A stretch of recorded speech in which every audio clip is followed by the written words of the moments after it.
In this tutorial, we are going to be looking at how to split text into columns.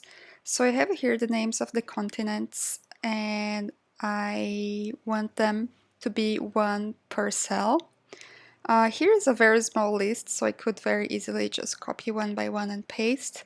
But sometimes we're talking about very extensive lists, and it would be too much work to do it manually. So what we can do is we just select the cell that has our text, we point our cursor to data, and then we come to split text to columns. I'm going to click on it, and you can see that in this case the spreadsheet has automatically detected that my text was separated by commas. It removed the commas and it separated the text where the commas were.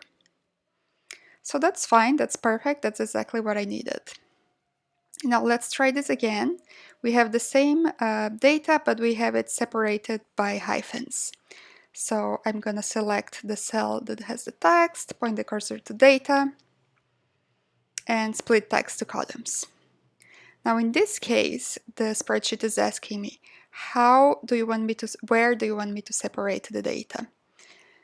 So I wanted to separate it based on the hyphen. Here the options we have is comma, semicolon, period, or space. We don't have the separator that I need, so we're just going to use custom. I'm going to click on custom, and I'm going to type in a hyphen, and you can see that the text has been separated.